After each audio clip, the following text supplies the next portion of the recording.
Hello students, मैं Saint एसन अजीतगढ़ से मनीष। तो आज के इस वीडियो लेक्चर में हम पढ़ते हैं कोशिका भित्ति के बारे में।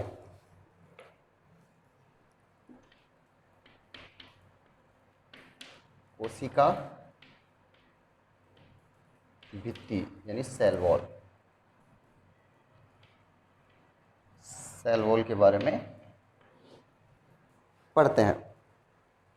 सेल वॉल के बारे में जब कोशिका की संरचना देख रहे थे उसमें बताया गया था मैंने कि कोशिका भित्ति होती है सिर्फ पादप कोशिकाओं में ही पाई जाती है। जो कोशिका झिल्ली होती है उस कोशिका झिल्ली के चारों ओर एक अतिरिक्त आवरण और पाया जाता है, एक आवरण और पाया जाता है। ये क्या होती थी? इसमें बड़ी रिक्तिका थी। ये क्या थी? Plant cell. Plant cell. अब इसके चारों ओर एक अतिरिक्त आवरण पाया जा रहा था। उस अतिरिक्त आवरण को ही क्या कहा जा रहा था? Cell wall. कोशिका भित्ति। ये वाला क्या है? Cell membrane. ठीक है। इस सेल मेम्ब्रेन के ऊपर एक अतिरिक्त सुरक्षा के लिए क्या पाया जा रहा है? एक आवरण पाया जा रहा है, उसे हम कहते हैं सेल वॉल कहते हैं। सेल वॉल के अंदर एक पदार्थ पाया जाता है सेलुलोज, जो एक जटिल रचना होती है, एक जटिल पदार्थ होता है। कोशिका भित्ति कोशिका झिल्ली के ऊपर पाया जाने वाला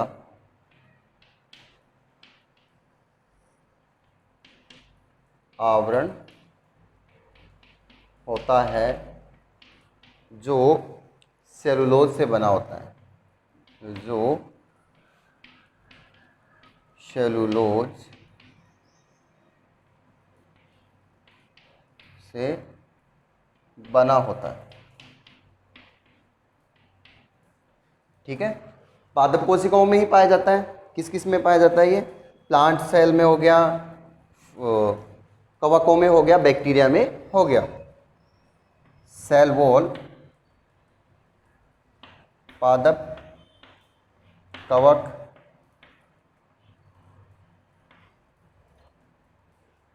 जीवाणु में प्रेजेंट पाई जाती है। यहां पर जो ये पादप है, पादपों में जो कोशिका भित्ति होती है वो किसकी बनी होती है? सेलुलोज की बनी होती है। ये तो बता ही दिया मैंने, सेलुलोज की। लेकिन कवकों में जो सेल वॉल होती है वो किसकी बनी होती है? काइटिन की बनी होती है। काइटिन की बनी होती है। काइटिन की बनी होती है। ठीक है। कोशिका भित्ति के बारे में बताने वाले वैज्ञानिक थे, कौन थे? Robert Hooke. खोज की बात करें तो खोज कौन हो जाएगा? Robert Hooke.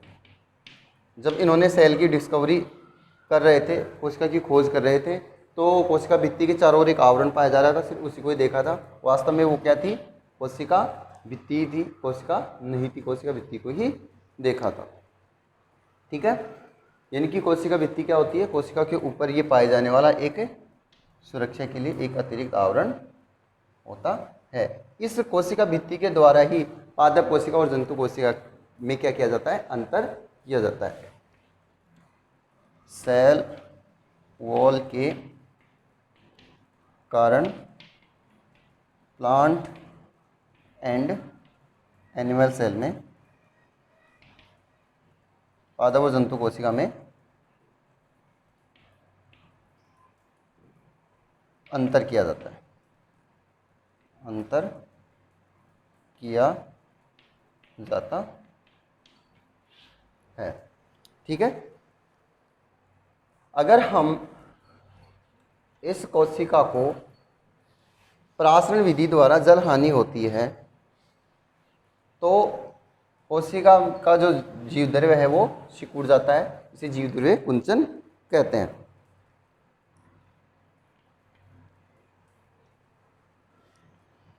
सेल में परासरण सेल में प्रासरण विधि द्वारा जल हानि होती है,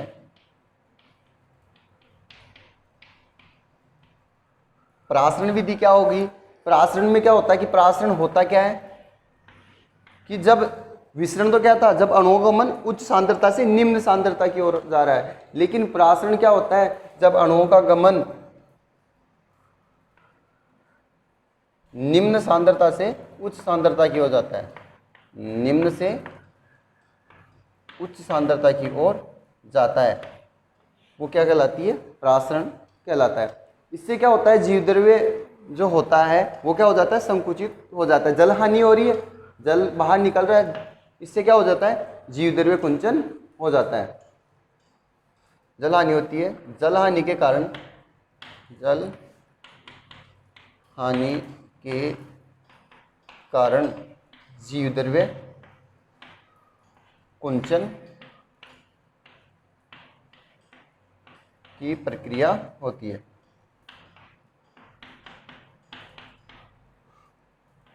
यानी कि जीवद्रव्य होता है वो सिकुड़ जाएगा, सिकुड़ कर क्या जाएगा? एक मध्य में आने की कोशिश करेगा, क्योंकि कोशिका झिल्ली क्या होती है? प्रत्यास्थ होती है। प्रत्यास्थ क्या होगी? सिकुड़ भी जाएगी और फैल भी जाएगी। लेकिन ये क्या होती है? सेल वॉल क्या होती है? दृढ़ होती है, यानी अप्रत्यास्थ, यानी जहाँ है वहीं रहेगी।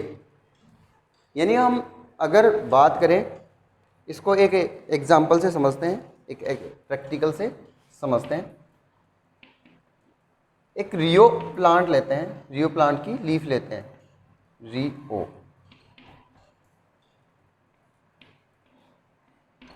इस प्लांट की लीफ को हम एक स्लाइड तैयार करते हैं। स्लाइड को हम इलेक्ट्रॉन सूक्ष्मदर्शी होती है जो पावरफुल होती है, उसके द्वारा हम देखते हैं। क्या करेंगे? स्लाइड तैयार करेंगे।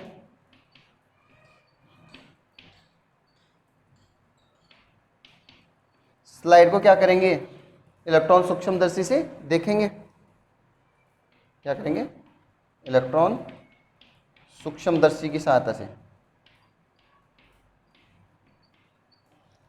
इलेक्ट्रॉन सूक्ष्मदर्शी से देखेंगे तो यहाँ पर एक राउंडेड शेप में अपने को क्या दिखाई देंगे? क्लोरोप्लास्ट दिखाई देगा, हरित लवक दिखाई देगा।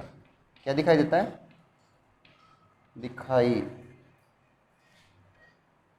हरित लवक। हरित लवक क्या बोलते हैं? क्लोरोप्लास्ट। हरित लवक में क्लोरोफिल वर्णक पाए जाने के कारण ये कैसा होता है? हरे रंग का होता है। आगे हम इसको हरित लवक को भी डिटेल से पढ़ेंगे। अब क्या करेंगे? इसमें शर्करा या नमक का विलयन डालेंगे। शर्करा या नमक का विलयन डालने पर इसमें क्या हो जाएगा कि जल क्या होगा? बाहर निकलेगा। बाहर निकलते ही क्या होगा? जीवद्रव्य कुंचित हो जाएगा, यानी जीवद्रव्य सिकुड़ा हुआ दिखाई देगा।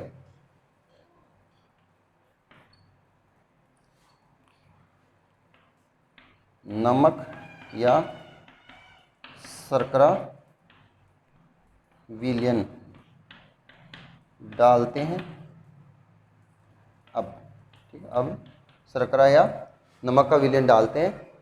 1-2 मिनट बाद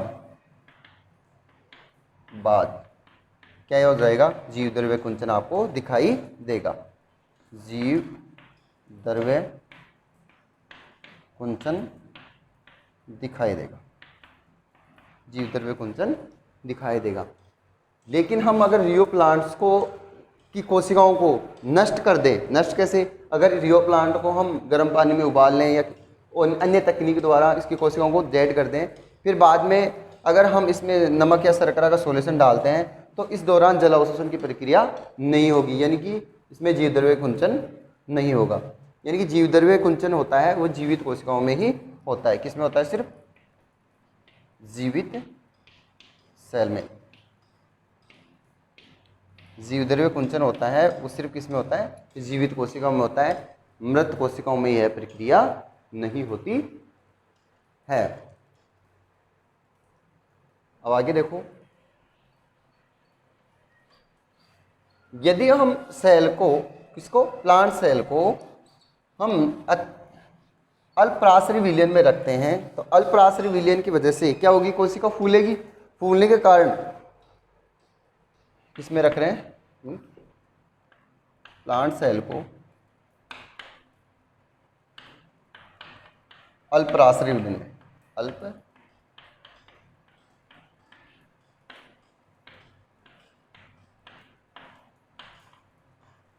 रखते हैं, तो अब क्या करेगी कि चयनात्मक पारगम्यता के रूप में तो काम करेंगे। इसमें क्या होंगे, अंदर पदार्थ ज़्यादा आएंगे, मतलब जल के अणु अंदर ज़्यादा होंगे। अब यहाँ पर ये क्या करेगी, फूलेगी। फूलेगी तो ये जो कोशिका झिल्ली जो है वो कोशिका भित्ति पर क्या करेगी, दाब डालेगी। समान रूप से क्या करेगी, इस पर पूरी पे क्या करेगी, दाब डालेगी। ठीक है। प्लांट कोशिका को अल्पराश्रयी विलयन में रखते हैं तो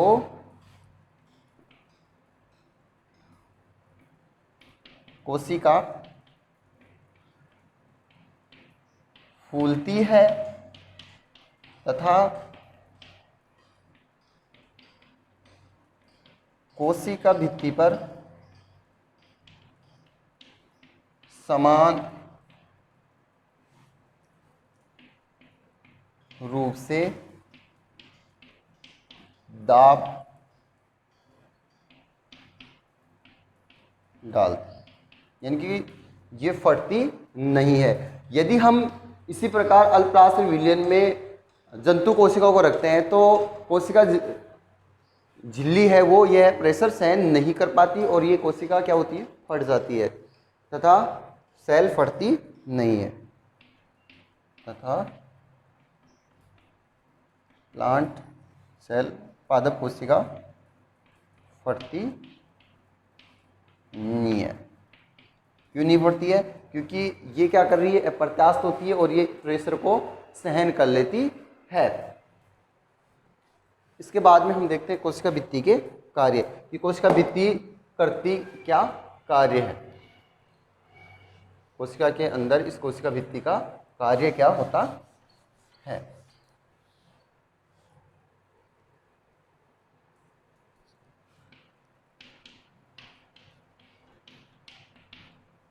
कार्य में हो जाएगा, ये क्या करती है, कोशिका को निश्चित आकृति प्रदान करती है। पहला कार्य क्या हो जाएगा, कोशिका को निश्चित आकृति प्रदान करता है।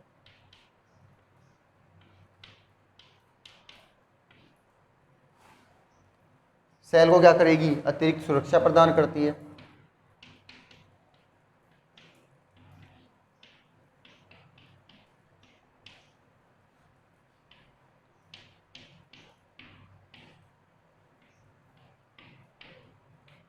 अतिरिक्त सुरक्षा प्रदान हो जाएगा। यांत्रिक हानियों से बचाती है, इन दर्द होने की वजह से यांत्रिक हानियों से बचाती है।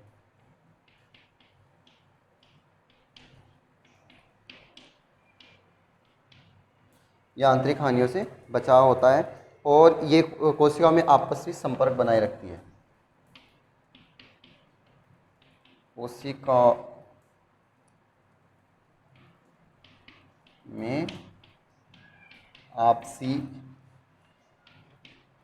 संपर्क स्थापित रखती है। आपसी संपर्क स्थापित रखती है। इस प्रकार हमने आज की इस वीडियो लेक्चर में कोशिका भित्ति के बारे में कंप्लीटली स्टडी कर ली है। कोशिका भित्ति सिर्फ किस में पाई जाएगी, पादपों में, कवकों में और बैक्टीरिया में पाई जाती है। कार्य इसके देख लिए, कोशिका को निश्चित आकृति, अतिरिक्त सुरक्षा प्रदान करती है, यांत्रिक हानि से बचाएगी और कोशिका में आपसी संपर्क बनाए रखती है। ठीक है, आज के इस वीडियो लेक्चर में इतना ही। Thank you.